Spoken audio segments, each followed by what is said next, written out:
preciso molhar os pés para que o milagre aconteça e tocar suas vestes para sentir o seu poder.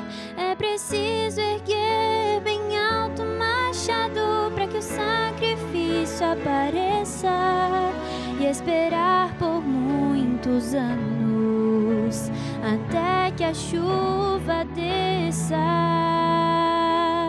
Para atravessar o mar, coloque o pé na água.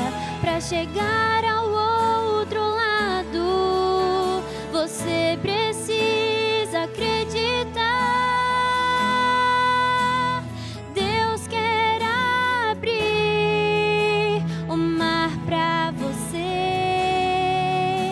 mas antes você precisa crer.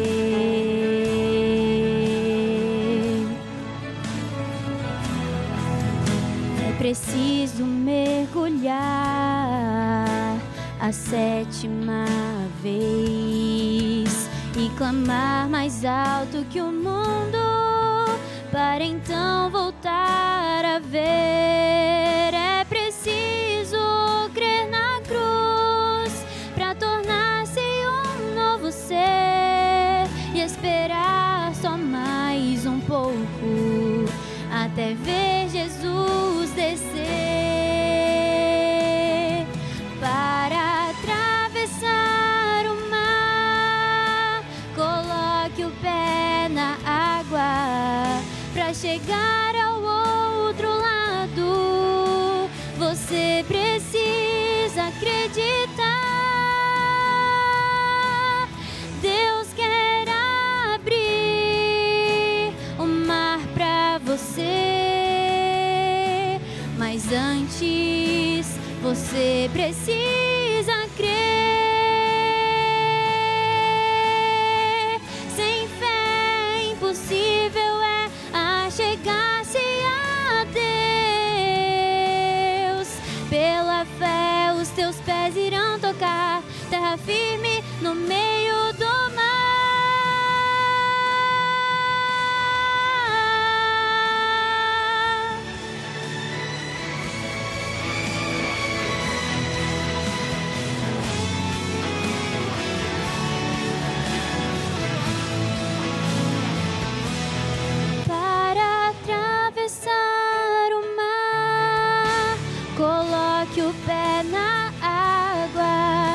Chegar ao outro lado, você precisa acreditar. Deus quer abrir o mar para você, mas antes você precisa crer.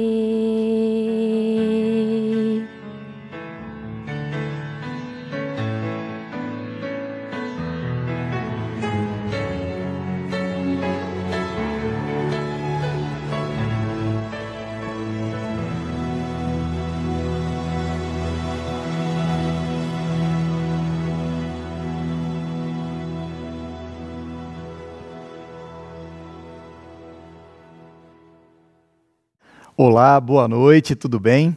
Nós estamos mais uma vez juntos aqui nesse culto de domingo para conversar sobre coisas essenciais na nossa caminhada com Deus. Eu não sei se você sabe, mas esse já é o 4º episódio dessa série. Nos domingos anteriores nós falamos sobre compromisso, atitude, dependência e hoje o nosso tema é uma outra palavra muito importante na sua história com Jesus, na sua caminhada com Deus. A palavra hoje é crescimento. Vamos à Bíblia? Eu queria convidar você a abrir a palavra de Deus junto comigo no livro do Gênesis, capítulo 17. Nós vamos ter como ponto de partida um verso aqui deste capítulo, uma conversa de Deus com um personagem muito importante da cena bíblica, sobretudo do início da história do povo de Deus, Abraão. Você já achou aí na sua Bíblia, no smartphone? Gênesis capítulo 17, verso 1. Olha o que está escrito aqui. Quando atingiu Abrão a idade de 99 anos, apareceu-lhe o Senhor e lhe disse assim: Eu sou o Deus Todo-Poderoso. Anda na minha presença e sê perfeito. Esse é o recado de Deus.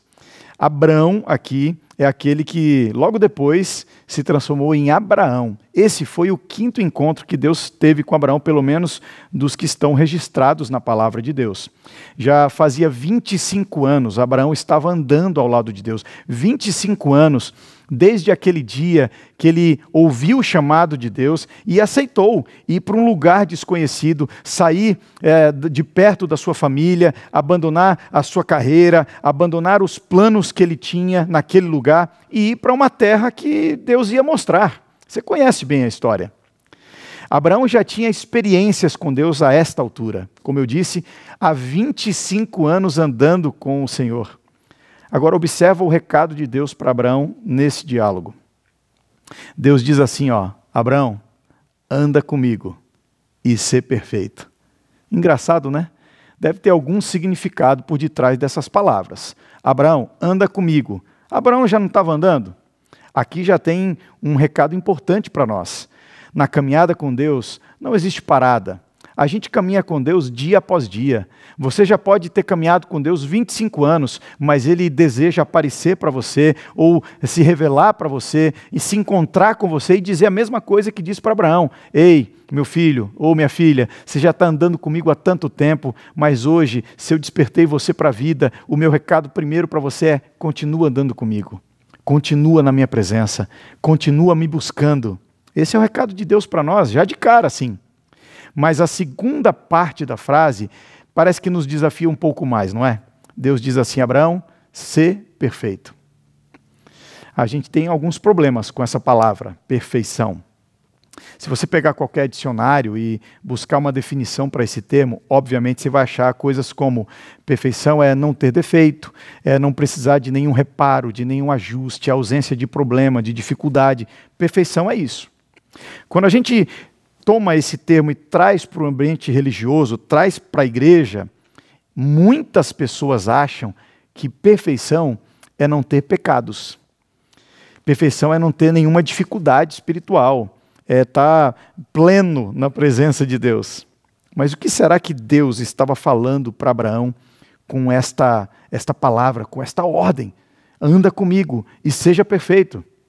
Olha, na linguagem bíblica, perfeição não tem que ver com a ausência de pecados ou ausência de problemas, ausência de dificuldade, não. Perfeição, na ótica bíblica, é crescimento saudável. Crescimento saudável. É você estar maduro para a época ou para o estágio de caminhada espiritual em que você se encontra. Por exemplo, meu irmão teve um filhinho, já faz 1 ano e pouquinho. Ele fez 1 ano em junho. Ele se chama Klaus. É a coisa mais linda. Se tem uma das coisas que eu sinto falta nesse contexto que a gente está atravessando, são os encontros com a família, né? A gente não está conseguindo se encontrar tão fácil, com tanta facilidade, como a gente se encontrava antes. E eu sinto saudade, muita saudade, do meu sobrinho Klaus. Agora, ele tem 1 aninho e pouco. A última foto que meu irmão me mandou, ele estava com uns 3 dentinhos aparecendo. Você acha que eu, um tio babão, vou olhar para aquela foto e falar assim: ô mano, dá uma olhadinha, leva o Klaus aí no médico, porque eu li num livro aqui que um ser humano ele tem que ter 30 e poucos dentes, o seu filho só está com 3, então tá com algum problema. Você acha que alguém em sã consciência faria um comentário desse? Você acha que eu ia dizer para o meu irmão assim: leva o Klaus no médico, porque a média do brasileiro é 1,70, ele está com 40 e poucos centímetros, não pode, está com algum problema.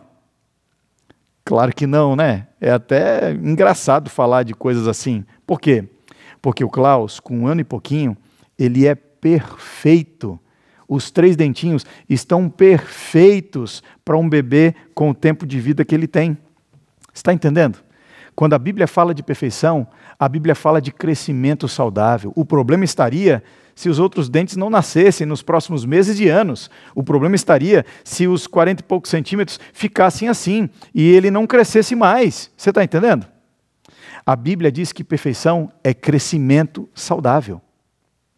Agora, Deus se encontra com Abraão e diz assim, para aquele pai da fé, para aquele homem que já há mais de 2 décadas está andando com Deus: Abraão, anda comigo e cresça. Anda comigo e continue crescendo. Deixa eu fazer uma perguntinha meio espinhosa para você, só para pensar, tá? Você acha que é possível alguém estar há 25 anos andando com Deus e não crescer? Você acha? Você acha que é possível alguém ter 25 anos de experiência religiosa e não estar crescendo? Eu sei que é possível você estar na presença de Deus, você ter o seu nome no livro da igreja, você frequentar aos cultos, você assistir às lives, você oferecer ofertas e dízimos, você fazer mudanças na sua vida, mas crescimento espiritual, você acha que é possível fazer todas essas coisas, estar na igreja, ter uma vida espiritual, pelo menos na ótica de quem está de fora, de quem está vendo você? Você acha que é possível tudo isso e não crescer espiritualmente? Pois é, eu também acho. E é por isso que Deus fala isso com Abraão. E é por isso que esta mensagem é para você hoje. É essencial na sua caminhada com Jesus crescimento acontecer. Olha, eu tenho visto por aí em muitos lugares, cristãos com uma fé infantil. Cristãos que têm orações infantis. Cristãos que têm prioridades infantis. Olha, seria natural se você me conhecesse, por exemplo, quando eu tinha 6 anos de idade, se você visitasse a minha casa nesta época e você me visse almoçando em casa. Eu, com 6 anos de idade, terminaria de comer a comida da minha mãe, muito saborosa, por sinal, e aí eu poderia dizer para minha mãe assim: mãe, cadê a sobremesa? E a minha mãe ia olhar para mim e falar: filho, hoje é terça-feira, hoje é quarta-feira, a sobremesa aqui é só sábado, hoje não tem não. Imagina o Cândido com 6 anos começando a chorar. Oh, ninguém gosta de mim nessa casa, não tem chocolate, mãe, a senhora não faz nada que eu gosto, vou ficar emburrado. Imagina, uma criança de 5, 6 anos não é o ideal, mas acontece, não é? Agora pensa numa outra cena. Agora o Cândido com 33 anos, casado, pastor, mora em outro lugar. Imagina agora eu com minha esposa, Melina, indo visitar meus pais, lá em São Luís do Maranhão, onde eles moram. Imagina que minha mãe faz um almoço muito gostoso para a gente. Eu termino de comer, olho para ela e falo assim: mãe, tem sobremesa? E ela fala: ô filho, eu acabei tão atarefado, eu não teve tempo, eu não fiz a sobremesa. Agora imagina eu começando a chorar. Eu demoro vir aqui visitar vocês e não faz uma sobremesinha e ninguém me ama e ninguém gosta de mim. Não seria estranho? Pois é, tem muita gente que já tem mais de 3 décadas na vida espiritual e continua se relacionando com Deus como criança. Você sabe quais são as características de alguém que é uma criança espiritual? Um bebê espiritual. Bebê só reclama e só chora. Bebê só suja a fralda e só chora. Tem muita gente na igreja, tem muita gente convivendo nos ambientes espirituais que não cresceu, que continua pedindo para Deus, para o chefe faltar amanhã no trabalho, continua orando para Deus para achar uma vaga no estacionamento, continua orando para não chover no dia do casamento da filha. Olha, não tem nada de pecado em pedir essas coisas, mas se as suas orações são só pedidos de sobremesa, tem alguma coisa errada no crescimento. Está cada vez mais raro encontrar um cristão se colocando diante de Deus e falando assim: Senhor, que em mim seja encontrado o Espírito de Cristo. Senhor, me dá mais bondade, igual a bondade de Cristo. Senhor, me usa para fazer algum sacrifício que abençoe alguém. Está cada vez mais raro alguém acordar e dizer assim: Senhor, eu já tenho tudo que o Senhor podia me dar. Aliás, o Senhor é tão criativo que eu nem pensei nas bênçãos e o Senhor já me deu. Senhor, eu não tenho nada para te pedir, eu só quero que o Senhor me mostre a quem o Senhor quer me enviar, a quem o Senhor quer abençoar através de mim, em favor de quem eu posso me sacrificar, em favor de quem eu posso usar meus dons. Senhor, me envia, me usa, me inclui no teu plano de salvação. Infelizmente, essas orações estão cada dia mais raras, porque a gente corre o risco de andar 25 anos com Deus, mas ainda não ter entendido esta palavra aqui. Continua andando comigo e cresça, cresça. Eu quero te convidar para um outro texto da Bíblia, do qual gostaria de extrair 4 sugestões para você, que assim como eu, sente que ainda precisa crescer espiritualmente. Sente que ainda pode alargar suas fronteiras na relação com o Senhor Jesus.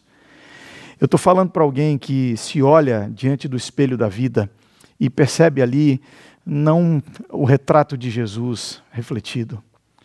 Eu estou falando para alguém que, sinceramente, quando se deita na cama, quando coloca a sua cabeça no travesseiro, fica pensando em quão longe pode estar ainda do ideal de Deus para a sua vida. Se você sente isso, bem-vindo ao grupo. Eu também sinto essas coisas. Desse texto do livro ou da carta aos Hebreus, capítulo 12.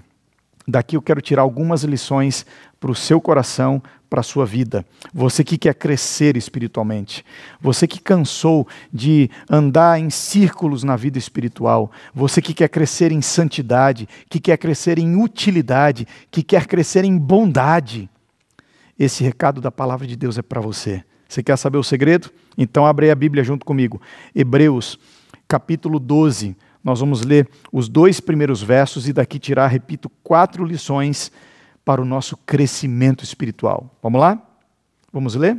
Hebreus capítulo 12 diz assim: Portanto, também nós, visto que temos a rodear-nos tão grande nuvem de testemunhas, desembaraçando-nos de todo o peso e do pecado que tenazmente nos assedia, corramos com perseverança a carreira que nos está proposta, olhando firmemente para o autor e consumador da fé, Jesus, o qual, em troca da alegria que lhe estava proposta, suportou a cruz, não fazendo caso da ignomínia, e assentado está à destra do trono de Deus. 2 versos, 4 lições. Você sabe que o capítulo 12, obviamente, ele vem logo depois do capítulo 11 da carta aos Hebreus. Eu não sei o nível de conhecimento que você tem deste capítulo 11, mas ele é muito conhecido como a galeria dos heróis da fé. Em Hebreus capítulo 11, a gente encontra uma lista de pessoas e feitos espetaculares. Gente que confiou em Deus, gente que foi usada por Deus para fazer grandes coisas. E quer saber? Se a Bíblia fosse escrita hoje, o meu sonho é que o seu nome e o meu nome estivessem numa nova lista ou numa versão atualizada desta lista de heróis da fé. E é isso que Deus deseja também. É por isso que Paulo começa o capítulo 12 dando esse segredo. Talvez aqui estejam os segredos da história desses homens e mulheres elencados no capítulo 11. Eles entenderam esta mensagem da palavra de Deus que nós, hoje, pela fé, vamos entender também, tá bom? 4 segredos. Vamos lá? O primeiro, se você quer crescer espiritualmente, Paulo diz assim, desembaraçando-nos de todo o peso. Desembaraçando-nos de todo o peso. Paulo usa aqui, como faz em muitos outros trechos da sua correspondência, Paulo usa aqui uma imagem do esporte. Ele está falando de corrida. O que Paulo está falando aqui é o que os atletas faziam no seu treinamento e o que eles faziam no momento em que iam para as provas em busca de um prêmio. Eu não sei qual é o seu exercício físico, a sua atividade física predileta. Eu gosto de correr. Antes de vir hoje para o culto aqui, eu corri meus 5 quilômetros assim, de quase todo dia. Mas eu me lembro, quase 10 anos atrás, quando eu comecei a correr. Eu morava em Brasília, era pastor ali, e um dia acordei mais cedo, falei, olha, tem que sair do sedentarismo, vou correr. Eu fui uma madrugada para o parque da cidade, não sei se você conhece Brasília, mas tem um parque bem bonito ali na Asa Sul, e tem um espaço de corrida bem legal. Eu tinha uns 25 anos de idade e comecei a correr. Porque correr é assim, né? Bota o tênis, bota a roupa e corre. Pessoal, eu corri 500 metros. E depois de 500 metros, eu pensei que tinha chegado a minha hora. Eu parei, me encostei assim num poste e pedi a misericórdia de Deus. Você está entendendo? Sabe como é que é? Imagina um sedentário correndo 500 metros. Parei. tentei recobrar o fôlego, e enquanto eu pensava ali na volta de Jesus, veio um senhorzinho correndo também. Aquele senhor devia ter uns 70 anos, pelo menos. Ele veio correndo, mas veio correndo numa passada, numa velocidade, era um asiático, eu não me esqueço daquele rosto até hoje. Ele veio correndo e zup, passou. Falei, Jesus, se o senhor não voltar antes, como que eu vou estar com 70 anos? Naquele dia eu comecei a levar a sério a corrida. E tinha um amigo meu lá em Brasília, chamado Siloé. Ele, corredor, já tinha corrido muitas maratonas ao redor do mundo. Quando soube do meu interesse na corrida, me encheu de revistas, me encheu de artigos, de materiais. Mas o principal, a gente marcou um domingo para corrermos juntos lá nesse parque, no parque da cidade. Quando a gente chegou, bem cedo, umas 6h30 da manhã, quando a gente chegou, a gente começou a fazer o alongamento. Enquanto fazia o alongamento, eu percebi que, assim, no tornozelo do Siloé, tinha uma coisa ali diferente. Não era meia, era tipo um peso, sabe? Esses pesos de academia. E eu quis saber o que era aquilo. Ele falou, pastor, isso aqui eu uso no meu treino, porque eu estou me preparando para uma maratona em tal lugar. Me esqueço o nome da cidade. Eu estou me preparando para essa maratona. Hoje eu vou correr com você aí uns 10 quilômetros, mas depois eu vou correr 30 quilômetros hoje. Eu estou me preparando e eu estou correndo com este peso aqui. Ele me explicou que aquilo é muito utilizado e não é de hoje, faz muito tempo, para fortalecer a musculatura, para ganhar resistência, para que no dia da prova o corredor não só corra, ele voe. Você está entendendo? Paulo, quando fala isso aqui, desembaraçando-nos de todo o peso, ele usa essa mesma imagem. É como se o corredor estivesse usando pesos, e os corredores da época de Paulo, eles usavam não apenas peso no tornozelo, eles colocavam roupas pesadas, eles colocavam diferentes pesos sobre o corpo, para que no dia da prova, eles pudessem ganhar a prova, pudessem ter um ótimo resultado. Paulo está dizendo assim, ó, você que está correndo a corrida da fé, você que está correndo na vida espiritual, está na hora de tirar o peso, está na hora de se livrar do que está travando a sua corrida, do que está limitando o seu potencial. Tira o peso e corra com velocidade. Mas o que é esse peso sobre o qual Paulo está falando aqui? Algumas pessoas podem pensar assim, é o pecado, né, pastor? Não, aqui o peso não é pecado, porque o pecado, Paulo vai falar sobre ele um pouquinho depois, tá bom? Está logo na sequência. São coisas que não são necessariamente pecado. Paulo fala de coisas que podem estar atrapalhando a sua corrida, podem estar atrapalhando a sua trajetória de fé, que não são necessariamente pecado, mas podem facilmente conduzir ao pecado. Algumas atitudes, algumas experiências, alguns relacionamentos, alguns ambientes que não são necessariamente pecaminosos. Mas se a gente não vivenciar essas experiências, não usar essas coisas, não fizer essas escolhas com sabedoria, com equilíbrio, tudo isso pode facilmente abrir portas e nos conduzir ao pecado. Quer que eu use um exemplo aqui para você? Você acha que trabalhar é pecado, sim ou não? Eu espero que você tenha dito não, viu? Porque trabalhar, além de não ser pecado, trabalhar é um mandamento. Está escrito na lei de Deus. Antes de falar sobre a guarda do sábado, Deus disse assim, 6 dias, é isso mesmo, trabalharás, é isso mesmo. Trabalhar é uma bênção. O trabalho foi criado antes da existência do pecado. Trabalhar é uma oportunidade de a gente se unir a Deus na obra que Ele está fazendo de restauração nesse planeta. Mas, e se você der tempo, energia, prioridade ao trabalho, e essas coisas forem roubadas, por exemplo, da sua família?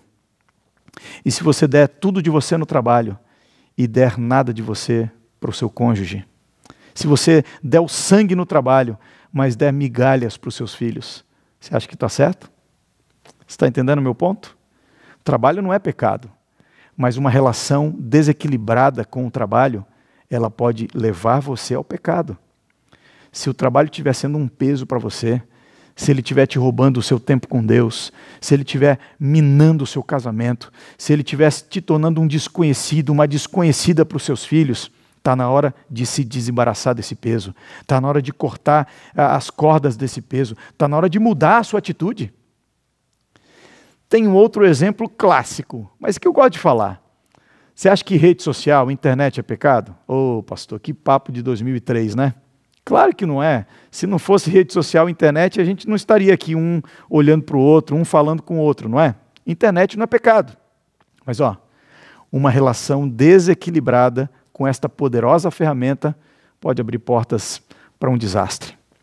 Eu uso o Instagram, eu gosto de redes sociais. O meu trabalho com a juventude envolve exposição, contato na rede social. Mas eu decidi colocar lá no meu Instagram um aviso. Quando eu passo 45 minutos no Instagram, o Instagram lá, o Mark Zuckerberg, fala para mim assim, Cândido, você esqueceu que você é pastor? Você esqueceu que você tem que orar, ler Bíblia, preparar sermão, visitar pessoas, preparar planos para a juventude aqui da Paulista Sudeste? E aí o Instagram fala assim, seu tempo de hoje já deu. Está na hora de fazer uma outra coisa. Você está entendendo? A gente tem que colocar limites. A gente não pode deixar que coisas boas da vida nos conduzam para comportamentos, para escolhas, para ambientes, para posturas pecaminosas.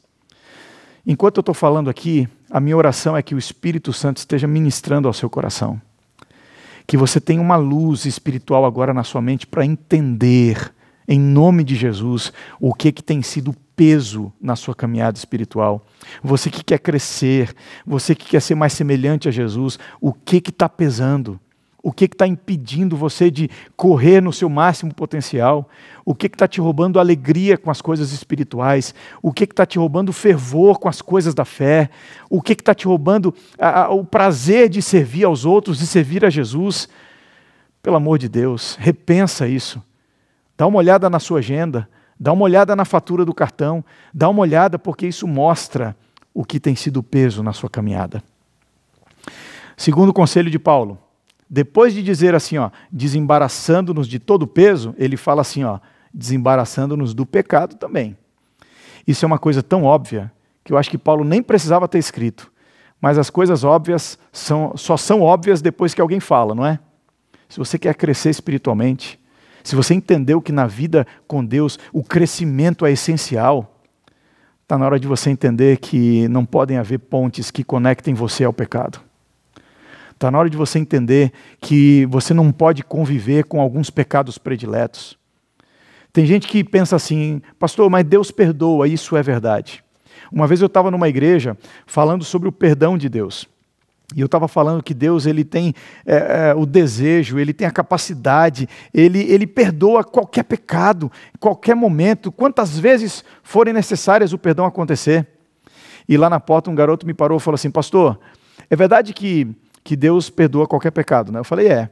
Ele disse assim, então, se eu pecar, pedir perdão, Deus perdoa. Eu falei, sim.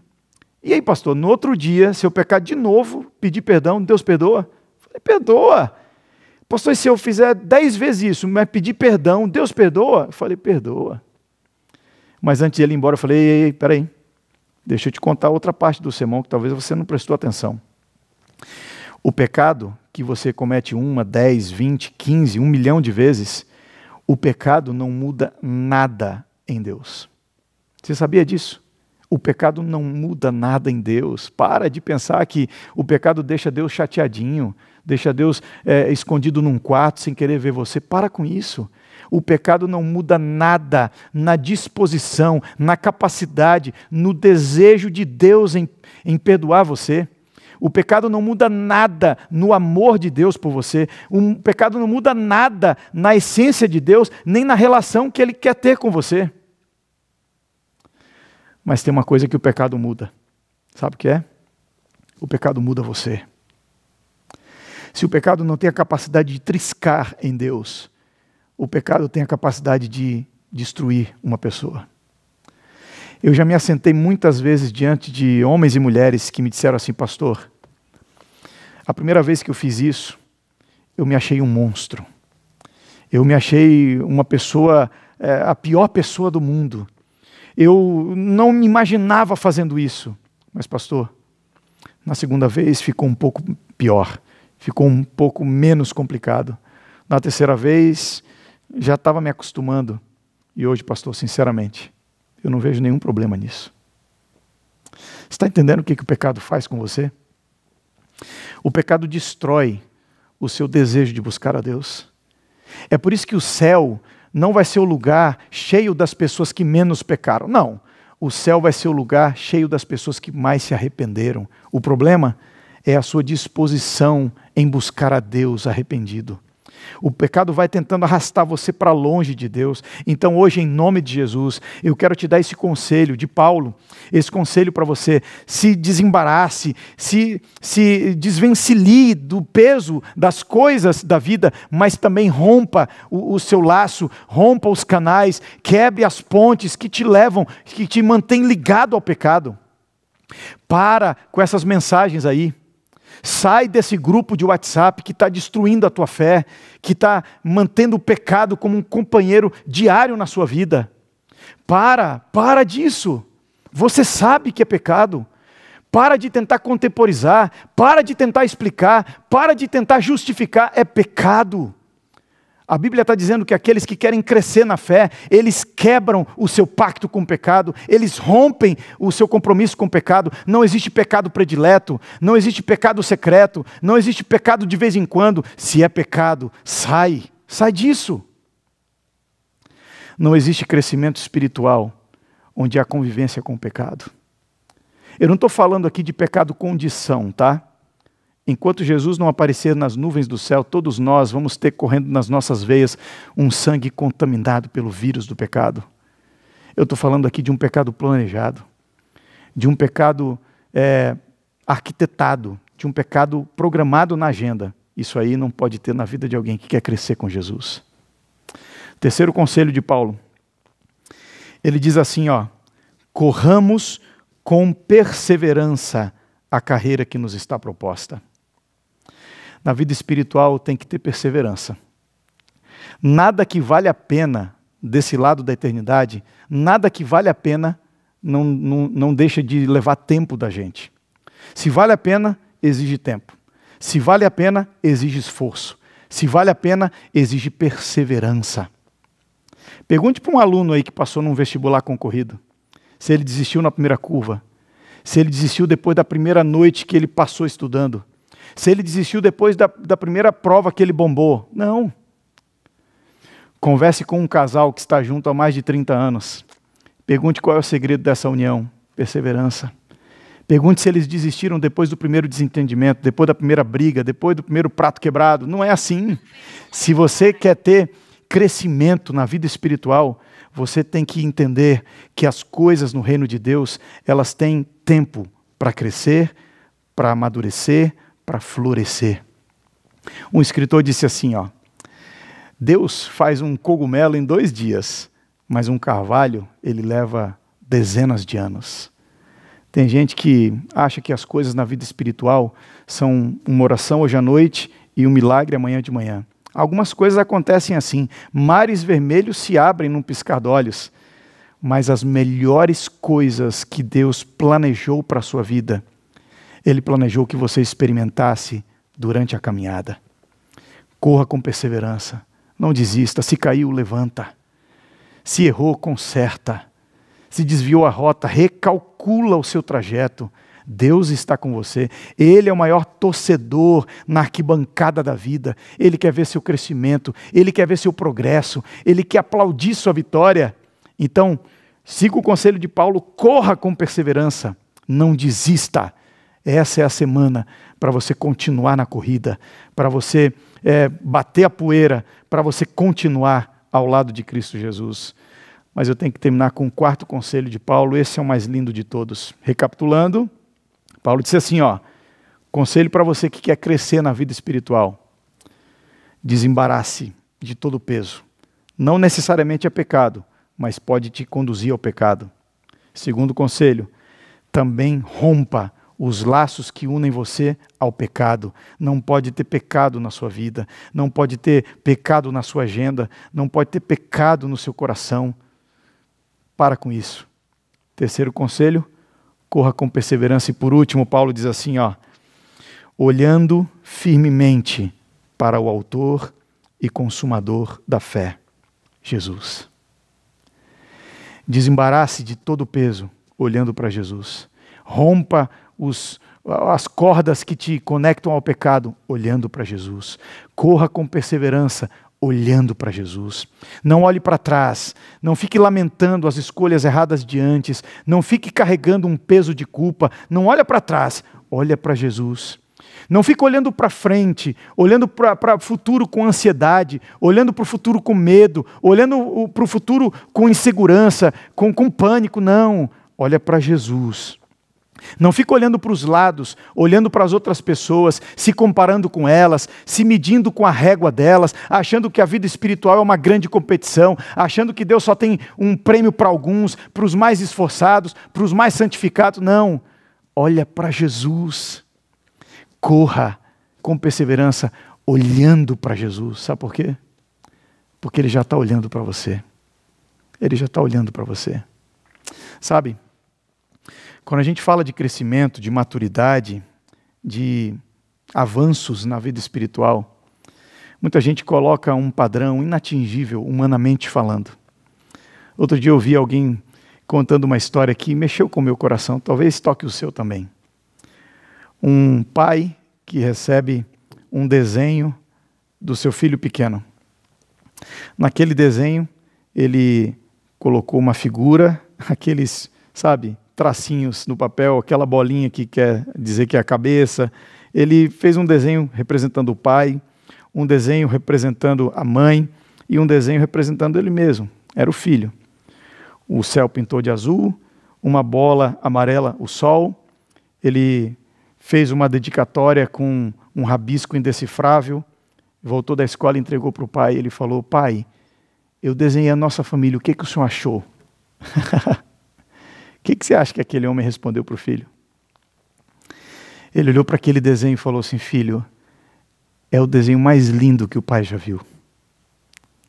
O pai já tinha visitado museus, ele já tinha visitado galerias de arte, o pai conhecia de Picasso, conhecia de Van Gogh, conhecia dos principais artistas que a história nos conta, que o mundo já conheceu. Mas aquele desenho tinha a assinatura do seu filho. Por mais que você lute, por mais que você corra com perseverança, é bem provável que os seus melhores esforços diante do céu se pareçam com rabiscos indecifráveis. Mas a boa notícia da palavra de Deus é que Deus olha para os rabiscos, Deus olha para aquele desenho desastrado e Ele vê um desenho perfeito. Ele vê a maior obra de arte, sabe por quê? Porque Deus vê em você a pessoa de Cristo Jesus. O meu recado para você nessa nova semana é que você não desista, é que você continue na presença de Deus, é que você não desista de lutar, é que você continue. Não se contente com as vitórias que você já conseguiu na sua caminhada espiritual. Não se acomode entre os troféus do passado. Continue crescendo. Continue crescendo não apenas para mostrar para Deus o seu crescimento, mas para ser um instrumento cada vez mais útil para Deus usar na intenção de abençoar outras pessoas também. Você aceita o desafio? Eu quero orar por você agora. Querido Pai, nós te louvamos por Cristo Jesus. Nós te louvamos porque tudo que precisava ser feito para que o nosso acesso ao céu fosse possível, tudo já foi feito em Cristo Jesus.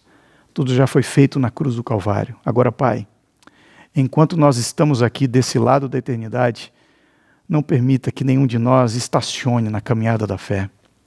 Não permita que nenhum de nós se iluda com um discurso de religião distorcido, baseado em coisas, baseado em bênçãos que recebemos, baseado em prosperidade simplesmente para satisfazer nossos desejos egoístas. Ajuda-nos a colocar os nossos olhos em Jesus, a encontrar em Jesus o modelo perfeito, a encontrar em Jesus o exemplo de serviço, de desprendimento, de entrega. Ajuda-nos, Senhor, a crescer na Tua presença. Nós queremos ser cada dia instrumentos que o Senhor pode usar para abençoar uma multidão de pessoas. Envia-nos esta semana para abençoar a quem o Senhor deseja que receba bênçãos. Envia-nos, Pai. É o nosso desejo, em nome de Cristo Jesus. Amém. Que bom que você acompanhou esta série, a série Essencial. Se você perdeu algum dos episódios anteriores, eles estão disponíveis aqui na página da nossa Igreja do Riacho. Confere lá e divulga essas mensagens para abençoar outras pessoas também, tá bom? Ótima semana e a gente se encontra por aí.